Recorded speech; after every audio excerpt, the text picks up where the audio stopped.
Avec un invité politique chaque jour, c'est le Barbier du matin. C'est tous les jours à 7h45 sur Radio J. Radio J. Radio J. Le 10-11, Lise Gutmann. Radio J. Les invités de Lise Gutmann. Radio J. Steve Krief, Samuel Ackerman, bonjour, merci d'être Bonjour avec Lise. nous dans le studio de Radio J. Alors Steve Krief, on le connaît sur Radio J, c'est J-Guy d'Europe, c'est Viens, je t'emmène avec Dominique Friedman. Mais Steve Krief, ça a également été l'un des rédacteurs en chef de l'Arche, cette grande revue qu'on connaît tous. Et Steve, à cette époque-là, vous avez eu le privilège de rencontrer Samuel Ackerman, de faire sa connaissance. Et je ne vous remercierai jamais assez de m'avoir fait connaître Samuel, de m'avoir emmené à son exposition qui avait lieu dans le quartier des Halles. Oui, Galerie Schwab, Voilà. Pompidou. Voilà, il y a quelques semaines. Et je suis très heureuse que vous m'ayez proposé qu'on invite Samuel dans le studio de Radio J pour encore mieux le faire connaître, même s'il a déjà un immense public. Ouais, ben merci beaucoup Lise, plaisir partagé. Moi aussi j'ai eu le plaisir et l'honneur de rencontrer Samuel Ackerman à l'époque où effectivement j'étais rédacteur en chef adjoint de l'Arche Magazine, c'était en 2017. Et en 2018 on préparait un numéro sur la mémoire en Europe. Et pour nous c'était important, un petit peu comme le titre d'un des plus grands livres de Hannah Arendt, Entre le passé et le présent. Oui. Passé et le futur, pardon. Oui. Et pour nous vraiment son œuvre représentait ce lien entre passé et futur. Parce que Samuel Ackerman, c'est un enfant de Transcarpathie, cette région entre la Hongrie et l'Ukraine et l'Autriche, un artiste d'avant-garde en Israël dans les années 70, un peintre parisien incontournable depuis 40 ans. Il a marqué 3 cultures, 3 époques, sans jamais tourner le dos à celles qui précédaient, forçant un coup de pinceau leur rencontre, encourageant les statues de ciel à descendre et se frotter aux oiseaux, puis aux papillons et golems, pour épouser les matériaux d'un paysage ukrainien, d'un désert israélien ou d'un théâtre parisien et devenir art. Alors, Samuel Ackerman, j'ai en studio, je le montre à l'antenne, un de vos livres symboliques, Samuel Ackerman, Habits de la Terre, Munchak, Jérusalem, Paris. Un livre absolument magnifique de la galerie Le Minotaure. Samuel Ackerman, où êtes-vous né? Bonjour, je suis né en Transcarpathie, le petit village Makarovo, c'est à peu près 20 km de grande ville Munkac, très célèbre ville où avant la Deuxième Guerre mondiale, moitié de la population était juive.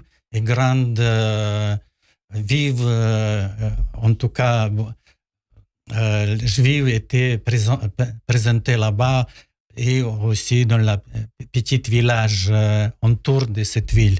Et mon parent était né dans ce petit village et avant la Deuxième Guerre mondiale,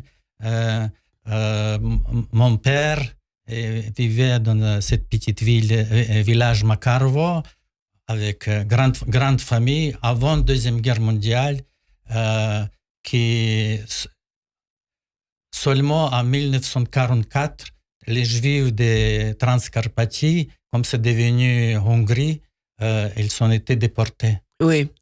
Ils ont fait partie de la grande déportation des Juifs de Hongrie. Oui, c'est un phénoménal carrefour des civilisations. Et ce qui est émouvant chez les artistes, c'est que des fois, leur source d'inspiration, qu'on commence par, entre guillemets, de toutes petites choses.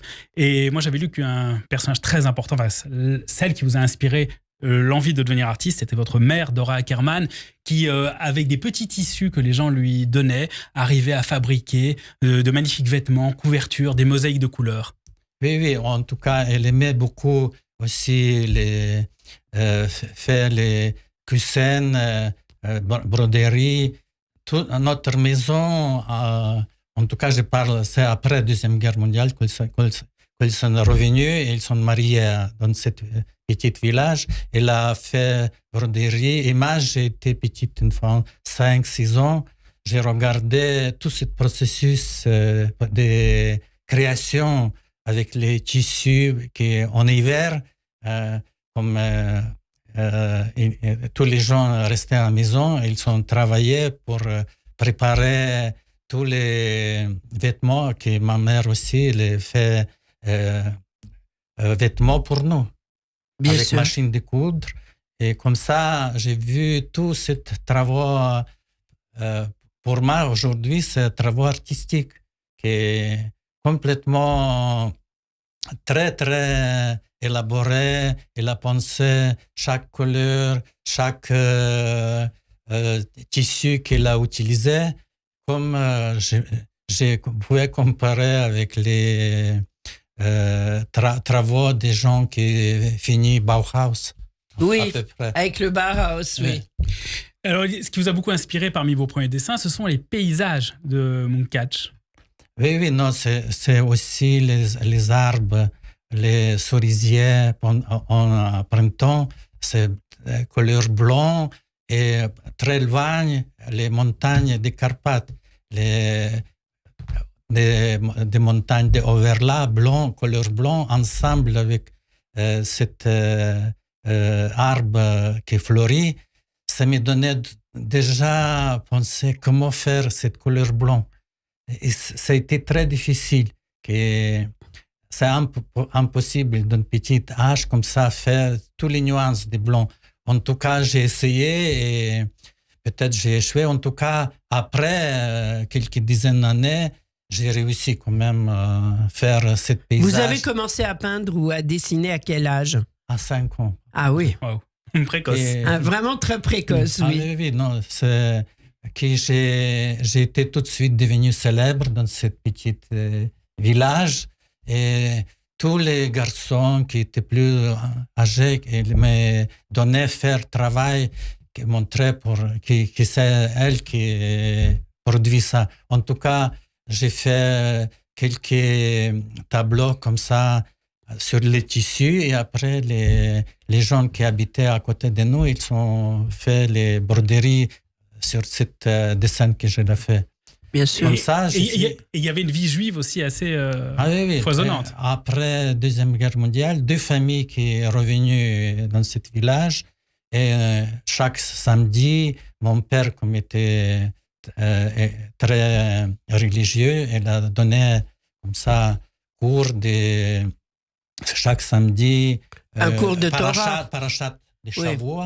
Et comme ça, depuis 5 ans jusqu'à comme nous sommes passés en Israël, il a toujours fait devoir faire les parachats de Shavuot. Comme ça, je savais exactement qu'est-ce qu'il y a dans la Torah, tous les récits. Et pendant que j'ai fait mon école des beaux-arts, j'étais seul qui savait tous les récits bibliques. Ben, bien sûr. Vous aviez été à bonne école. En tout cas, j'ai été ce privilège que les gens voient les tableaux de Rembrandt et tous les grands artistes de Renaissance. Ils ne savaient pas exactement, ils ont vu les images, ils ne savaient pas qu'est-ce que ça source, signifie. bien sûr. Qu'est-ce que ça Une signifie. inspiration au fait qu'il habitait dans son quartier où il y avait plein de juifs qui venaient me poser sur lui et lui s'intéressait à ces sujets. Et l'école d'art était à Oujgorod, c'est une ville à côté de Munkacs. Exactement, c'est une grande ville. À centre-ville était très belle synagogue de briques rouges que c'est le président Massarek qui a donné argent pour construire cette ville. Cette synagogue, les synagogues dominaient. Les couleurs rouges étaient dominantes à centre-ville, comme ça. Et j'ai fait plusieurs tableaux avec cette synagogue. En tout cas, après la Deuxième Guerre mondiale, toutes les synagogues étaient prises pour l'État soviétique.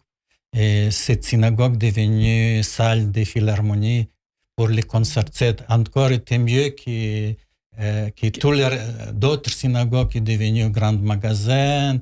Ils ont été détruits. En tout cas, c'est la seule synagogue qui est restée intacte.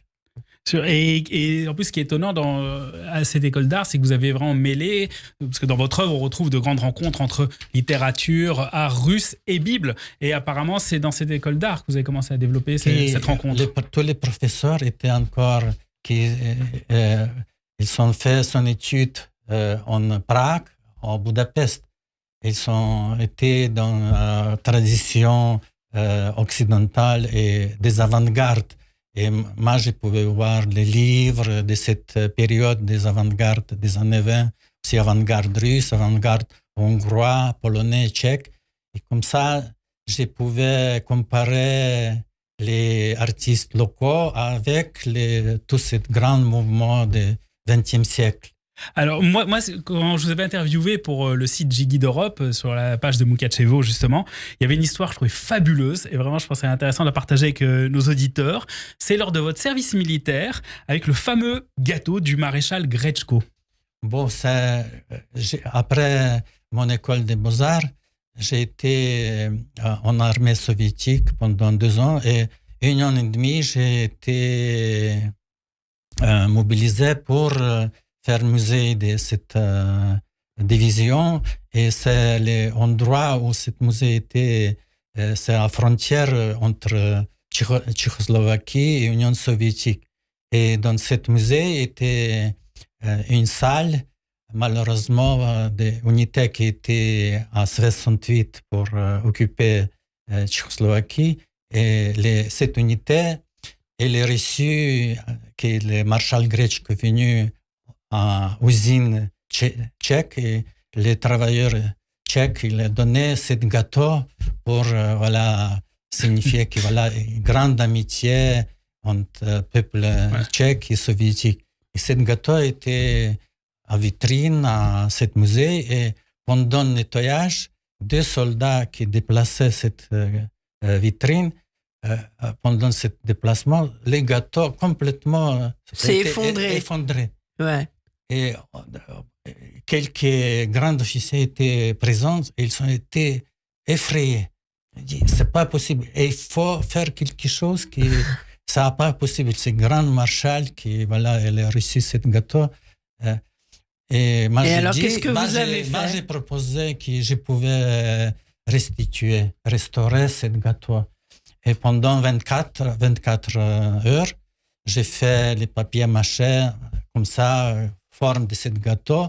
Et comme j'ai vu comment ma mère préparait les gâteaux avec les poudres de chocolat et de sucre, après, vraiment, je mets cette poudre et les gâteaux étaient faits pendant 24 heures et nous avons mis ce gâteau dans cette vitrine. Comme ça, donc vous avez sauvé la situation. Bah oui, ils ont été fusillés. Grâce à votre comme dans l'art juif, il y a une grande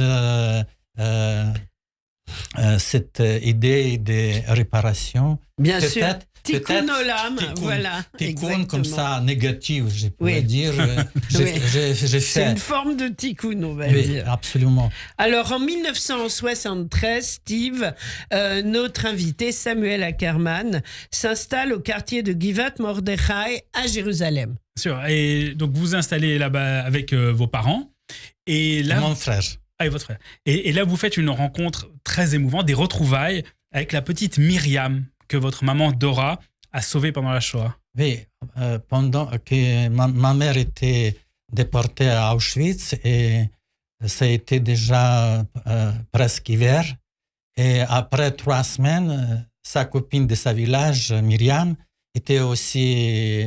ma mère, elle l'a vue à Auschwitz, elle a vu que les chaussures qu'elle a reçues étaient petites pour l'enfant. Et ma mère, tout de suite, elle a donné chaussures pour sa copine. Et pendant 3 jours, elle a marché comme ça, pieds nus. Seulement, elle a été emmenée en dehors de camp pour travailler à l'usine. Et là-bas, elle a trouvé nouvelles chaussures. Et comme nous sommes arrivés en Israël, après quelques jours, Myriam est venue de Beersheba. Elle est devenue grande citoyenne de cette ville avec tous les honneurs. Elle est venue avec boîte de chaussures. Elle a donné cadeau pour ma mère. Et ma mère ouvre les boîtes et elle dit, Myriam, tu pouvais m'acheter les chaussures plus jolies. Comme ça, tout de suite. Comme elle a été des petites enfants de ma mère, et comme ça, elle aimait comme ça être dirigeante comme ça. Bien sûr. Oui, oui. Et Ouais. moi, ce que je trouvais très émouvant quand on a préparé l'interview, vous m'avez parlé aussi du fait que votre mère avait toujours dans ses poches des bonbons qu'elle donnait aux gens. Et moi, ça m'a rappelé mon grand-père qui avait fui pendant la guerre et on ne comprenait pas pourquoi aussi mon grand-père Nouchom avait toujours des bonbons dans ses poches. Mais et oui. quand on lui demandait, il disait que c'était pour adoucir justement les gens, leur voix, leurs intentions. Et cette belle démarche, on parlait de Tikkun Olam, de résilience, qui est très belle. C'est au contraire, on a survécu, on va vivre, on va bien faire vivre nos enfants et on va essayer d'adoucir ce De monde. leur donner de la Ouais, douceur. j'ai trouvé ça En très tout beau. cas, il y a les choses beaucoup plus tristes que pendant qu'il a fait les marches de la mort en Auschwitz. Et il a dans sa groupe de filles, étaient quelques filles françaises et ils ont marché presque 24 heures comme ça sans s'arrêter. Ils sont arrêtés dans la station comme ça où il y a chemin de fer. Oui. C'était déjà nuit et elle a vu 50 mètres de ce lieu où ils sont arrêtés, les sacs comme ça. Et il s'est détaché des groupes, c'était très dangereux. Et comme ça, il s'est rapproché de ce sac, il a déchiré le sac et dans le sac était sucre. Il a mangé tout de suite beaucoup de sucre, il a rempli les poches, il a donné tout ce sucre pour le reste des filles. Des filles pour Et qu'elles tiennent quelques le filles coup. françaises, je pense qu'ils ont été sauvés grâce à ce sucre. C'est incroyable. Oui, pour ça, Vous et avez écrit là-dessus, il y a un livre. elle a donné une interview à Yad Vashem, ma mère, elle a donné D'accord. une interview.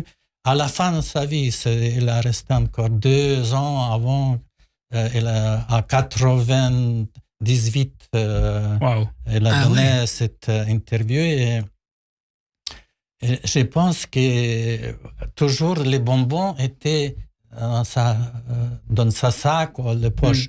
Et elle a Bien donné sûr. toujours ces bonbons. Et après, comme je suis trouvé à Israël, j'ai fait une performance avec mon ami, grand artiste israélien Avraham Ofek, au musée d'Israël.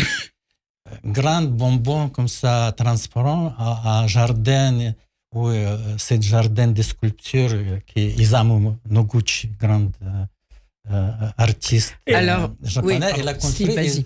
dans ce jardin, les lumières étaient projetées qui traversaient ces bonbons transparents sur les créations de sculptures des écoles de Paris, des Rodin, de tout. Et ça a été hommage un peu comme ça de cet geste de ma mère avec le sucre. Bien sûr. Et vous parliez justement des autres artistes avec qui vous avez créé le mouvement Léviathan, mouvement d'avant-garde. Absolument, c'est Avraham Ofek et Mikhail Grobman, artiste qui était très importante dans l'avant-garde moscovite. Il est venu 2 ans avant moi et ce groupe, nous avons créé ce groupe pour avant-garde juive qui fait les synthèses des artistes des avant-gardes russes et aussi des écoles de Paris et les mystiques juifs. Pour ça, c'est en 1998, les grandes penseurs juifs Gershom Scholem étaient dans vernissage. Bien sûr. Ah ouais. En 79, il était venu en Oui. 79. Elle était très, très émue, comme Ouais. ça, qu'elle a vu que son idée devienne aussi réalisée en art. Mais est-ce qu'il y a une définition alors de l'art juif? Ça semble difficile quand même à Oui. définir. Ouais. Je pense que la meilleure définition de l'art juif, c'est Walter Benjamin, philosophe important, qu'il a en 1924 emmené Gershom Scholem à Paris, à musée du Moyen-Âge ici à Paris. Il a montré petites graines découpées en 2 et dans cette graine était écrit Shema Israël. Les œuvres très miniatures comme ça. Et je pense qu'elle a défini art juif qui doit être dans la forme miniaturisée. Comme ça, je pense que c'est intéressant que art juif, c'est quelque chose que nous devons penser à Tabernacle qui traversait les déserts pendant 40 ans avec les Juifs qui avant entraient dans Terre promise. Et aussi, les fêtes des cabanes, ça aussi montre qu'un juif doit être légère et nomade. Toutes les œuvres qui pensaient, il y a dans l'œuvre quelque chose de profond et pensée juive, il doit être transportable partout où Oui, les c'est gens... ça. C'est à travers l'art juif qu'on peut exprimer partout où on vit. Oui, C'est ça. Exactement. Il n'y a Oui. aucune Et le partager. qui pas doit être fixé comme ça pour éternité. Les arts juifs, comme pensée juive, ils se déplacent, ils sont vivacité comme les vies. Pour ça, dans la Chaïm, il y a deux yud pour montrer que cet accent, que cette lettre qui est créée des alphabets juifs, et le nomade aussi dans Bien la lettre hébraïque.